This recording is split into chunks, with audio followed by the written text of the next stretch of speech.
Stop tweeting about me all week, lad. He needs to sort his life out. Him out, please, loudly, shut up, man. You were like beefing with like Paddy the Baddy. The quality of the fighter he is, man, come on, please.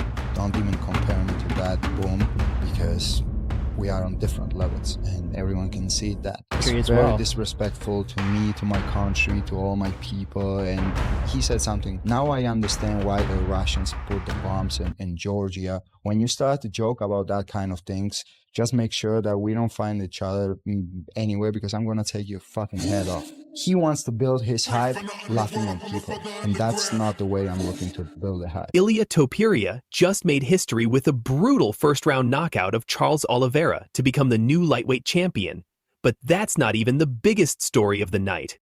The real fireworks happened after the fight, when Topuria came face-to-face with Paddy Pimblett in an absolutely heated confrontation that has the entire MMA world talking. Stick around, because we're breaking down everything that went down at the T-Mobile Arena. Let's start with the main event, because wow, what a performance by Ilia Topuria. The 28-year-old Georgian-Spanish fighter delivered exactly what he promised, a first-round knockout that left Charles Oliveira flat on the canvas. Someone from my team told me that Dana was a little bit angry about that. He said that if he was there, he would not have let that happen. Yeah, but he wasn't there. Paddy Pimblett did come in the cage tonight. Y'all had a little fun. I mean, but, you know, there's Armin Sarukin, there's Justin Gaethje. Is that the fight that you want more than anything else? Yes. Yes, that's the fight that I want. Because with Charles, I had a little bit difficult situation because I really like the guy, you know. He's a really great human being. You can hate him. You always see him surrounded by his family, friends, teammates. He's an amazing human being. But at the end, I was like, this is competition. I have to do my job, and that's it. But with Paddy, I'm really going to enjoy kicking his ass. Just one quick one for me. Last week, we were over at the PI at your open workout, and you had a Q&A. And when you were asked about Paddy, you said he needs to win one more fight. And now tonight, you're saying I was very excited tonight. So does he need to win one more fight, or is that who you want? You're going to tell the UFC you want next? I don't know. Someone from my team told me that Dana was a little bit angry about that. Yeah. Yeah. That he said that. He said that if he was there, he would not have let that happen. Yeah, but he wasn't there. So, mate, that has to happen. Here's how it went down. Oliveira started strong with some body kicks and pushed Topuria to the fence. They went to the ground where Topuria ended up on top, but the crafty Brazilian scrambled out and even grabbed Topuria's leg looking for a submission. But this is where Topuria showed his championship composure. He stayed calm, wiggled free, and got back to his feet. Then, boom! A perfectly timed jab followed by a crushing straight right hand. And, as Oliveira was falling, Topuria caught him with a devastating left hook that sent the Brazilian crashing to the canvas. Unconscious. The knockout came at 2 minutes and 27 seconds of the first round, and just like that, we have a new lightweight champion and only the 10th two-division champion in UFC history. Last night, like, man, it's kind of crazy that he's celebrating already his victory, but this is why. Look at that right here. Let go behind it. But here's where things got really spicy. During the post-fight interview with Joe Rogan, Topuria made a not-so-subtle reference to a blonde Pim in the crowd, and we all knew he was talking about Paddy Pimblett. Rogan, being the legend he is, invited Pimblett into the octagon for a face-to-face confrontation, and man, did it deliver. Here's exactly what went down. Pimblett stepped up first. Well done, lad. That was a heavy knockout, I'll give you that. Respect. But you will never knock me out. You cannot knock me out. That's the fight that I want. With Charles, I had a little bit difficult situation because I really like the guy. But with Paddy, I'm really going to enjoy kicking his ass. Topuria fired back with some choice words that we can't repeat on this channel, but the message was clear. Then Pimblett escalated. I'll finish you, little man. And that's when Topuria had enough. He shoved Pimblett backwards, and security had to jump in to separate them. The tension was so thick you could cut it with a knife. For those wondering why these two can't stand each other, this rivalry goes back to 2022. It all started at a London hotel where Pimblett literally threw a bottle of hand sanitizer at Topuria during a heated argument.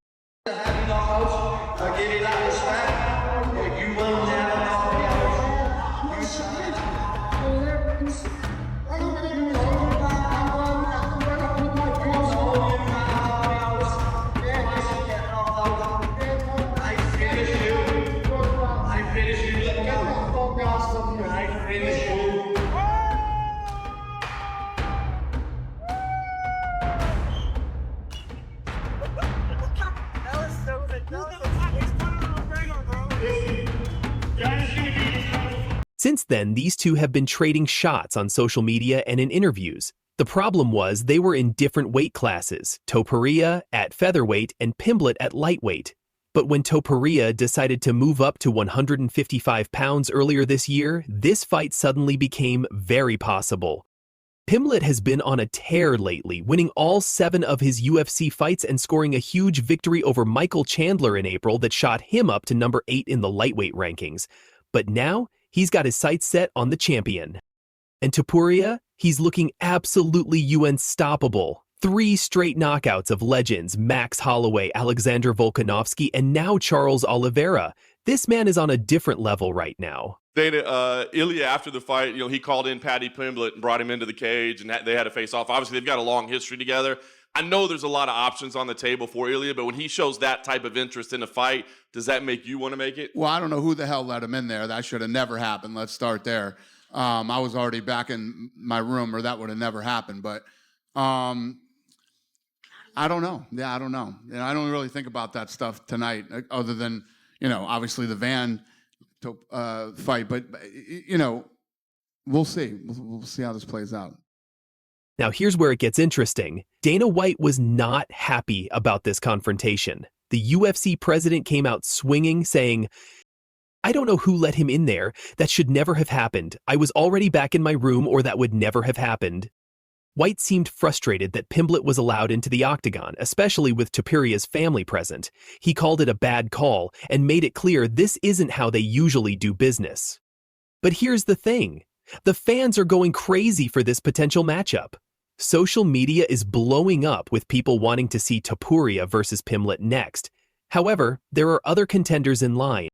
Arman Tsarukyan, ranked number 1, who is actually the backup fighter for this event. Justin Gaethje, the veteran who's been calling for his shot. And of course, the fan favorite option, Paddy Pimblett. The question is, will Dana White give the people what they want, or will he go with the more deserving contenders?